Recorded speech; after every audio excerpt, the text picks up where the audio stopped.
જામનગરમાં સ્પર્ધાત્મક પરીક્ષાઓની તૈયારી કરતા યુવાઓ માટે પોલીસ હેડક્વાર્ટર ખાતે પોલીસ અધિક્ષક પ્રેમસુખ ડેલુના માર્ગદર્શન હેઠળ અનેક સુવિધાઓ ઊભી કરાઈ છે। દોડ માટે ટ્રેક, સુવિધાસભર મેદાન, વાતાનુકૂળ વાંચનાલયની સુવિધા ઊભી કરાઈ છે। આ ગ્રાઉન્ડ ખાતે અનેક રમતગમત અને લાઇબ્રેરીની સુવિધા ઉપલબ્ધ કરાવાઈ છે। હાલ અહીં જિલ્લાના 1000થી વધુ યુવક યુવતીઓ આ સુવિધાનો લાભ લઈ રહ્યા છે। તેમજ અહીંનો વોકિંગ રનિંગ ટ્રેક તથા લાઇબ્રેરી સરકાર દ્વારા બહાર પાડવામાં આવતી વિવિધ ભરતીઓ માટેની શારીરિક कसोटीની પૂર્વ તૈયારીઓ માટે યુવાનોને મદદરૂપ થઈ રહ્યો છે। જામનગર જે પોલીસ હેડક્વાર્ટર છે, પોલીસ હેડક્વાર્ટરમાં અત્યારે આપણે ઘણા બધા જે કોમ્પિટિશન છે આની તૈયારીઓ માટે પોલીસ તરફથી ઘણી બધી સુવિધાઓ આપવામાં આવે છે। આ સુવિધાઓમાં એક આપણે જામનગરમાં જે પોલીસ હેડક્વાર્ટરમાં રમતગમત જે મેદાન છે, આ મેદાનમાં 400 મીટરનો આપણો એક સરસ ટ્રેક પણ બનાવેલો છે અને આ ટ્રેક પર આપણા હજારો જે વિદ્યાર્થી છે, આર્મીની, પેરામિલિટરી ફોર્सेसની અને આપણે ફોરેસ્ટ ગાર્ડની અને પોલીસની અને PSIની ઘણી બધી તૈયારી માટે જે બાળકો છે એ પોલીસ હેડક્વાર્ટરમાં મોર્નિંગ અને સાંજના સમયમાં આવે છે અને આ બાળકોને પૂરતી સુવિધાઓ મળે આ માટે હેડક્વાર્ટરમાં આપણા જે પોલીસના જે ટ્રેન્ડ જે જવાનો છે, ADI જે છે, મહિલા તાલીમાર્થીઓ માટે પણ અલગથી અને જે પુરુષ જે પરીક્ષાર્થીઓ છે આ માટે પણ અલગથી આપણે ત્યાં મુકાયેલા છે અને ઘણા બધા જે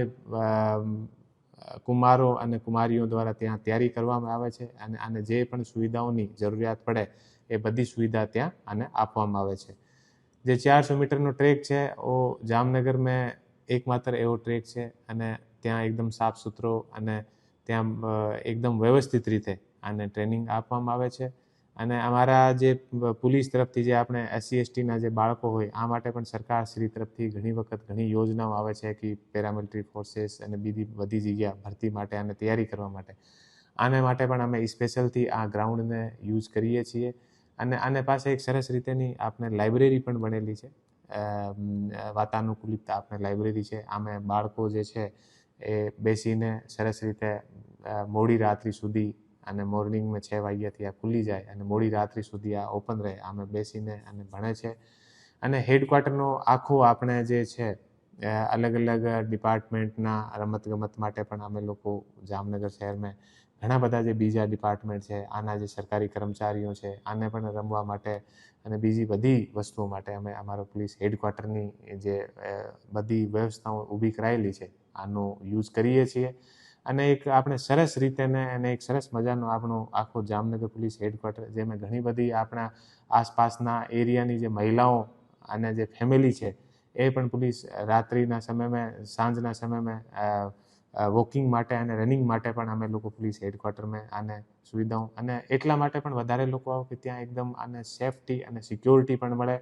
અને બીજા ઘણી બધી જે આપણી બહેનો છે, જે દીકરીઓ છે, આને ઘણા લોકો ઘરથી બહાર આવવામાં અત્યાર સુધી પણ અટકાવે પણ આપણે પોલીસ હેડક્વાર્ટરમાં જ્યારથી એવી રીતે સરસ ટ્રેક અને બધું બન્યો છે તો પોતાના પરિવાર સાથે પણ એ બાળિકાઓને લઈને આવે અને આના પેરેન્ટ્સ તમે ઘણી વખત જોઈ શકો છો કે આના પેરેન્ટ્સ આને સાથે રહીને અને આને બધી વસ્તુઓની તૈયારી પણ ત્યાં કરાવે છે।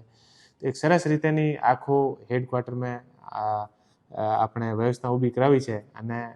આપણને પહેલાં ખબર છે કે માનનીય આપણા મુખ્યમંત્રી શ્રી ભૂપેન્દ્રભાઈ પટેલ અને આપણા ગૃહ રાજ્યમંત્રી શ્રી હર્ષભાઈ સંઘવી સાહેબ અને આપણા ગુજરાત પોલીસના DGP સાહેબ પોલીસ હેડક્વાર્ટરમાં જે રમતગમત મેદાન છે આનો જે તે સમયે જે આપણે આનંદ માર્ગદર્શનમાં આનું ઉદ્ઘાટન થયું હતું આદરણીય ભૂપેન્દ્રભાઈ પટેલ સાહેબ દ્વારા। તો એક સરસ રીતેની જે સરકારની જે વ્યવસ્થા ઊભી કરાયેલી છે પોલીસ હેડક્વાર્ટરમાં અમે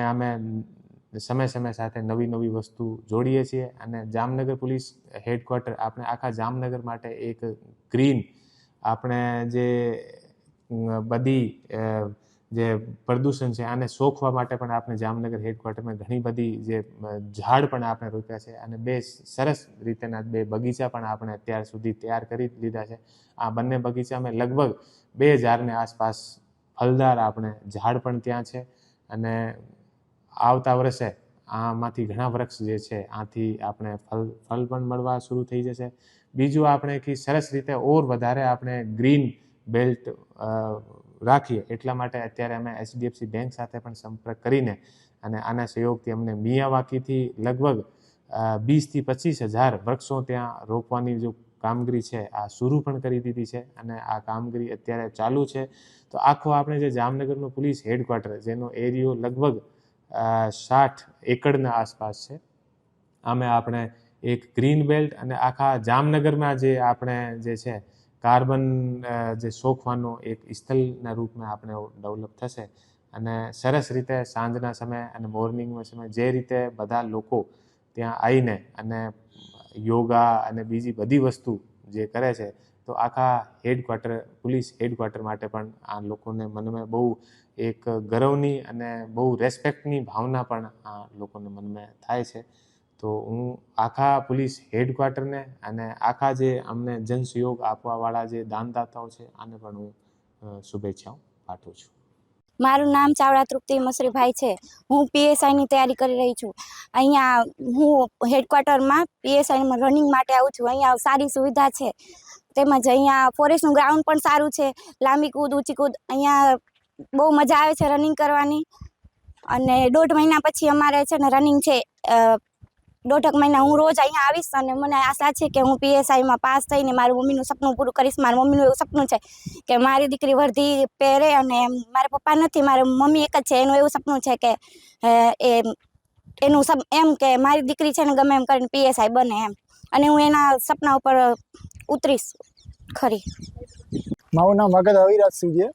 હું હાલ અત્યારે પોલીસ કોન્સ્ટેબલની તૈયારી કરી રહ્યો છું. હું સવાર સાંજ 2 ટાઈમ અહીંયા રનિંગ કરવા આવું છું. અમારા 1.5 મહિનામાં આપણે પોલીસની ફિઝિકલ આવવાનું, ત્યારબાદ થિયરી આવવાનું છે. તો આપણે 400 મીટરનું ગ્રાઉન્ડ જે મળી રહે છે તે સવાર અને સાંજ બે ટાઈમ આપણે સારી રીતે મહેનત કરવા માટે અનુકૂળ ગ્રાઉન્ડ મળી રહે છે. અને 2 ટાઈમ જમ્પ મારવાનું બધું, અને આપણે ફોરેસ્ટની તૈયારી કરતા હોય એના માટે પણ સારું એવું બધું આપણે ઇક્વિપમેન્ટ રાખેલા છે. અને કોઈ પણ પછી ત્યારબાદ જ્યારે થિયરી આવશે એના માટે વાંચનની તૈયારી કરવા માટે પણ અહીંયા લાઇબ્રેરી છે, ત્યાં પૂરતા પુસ્તકો છે.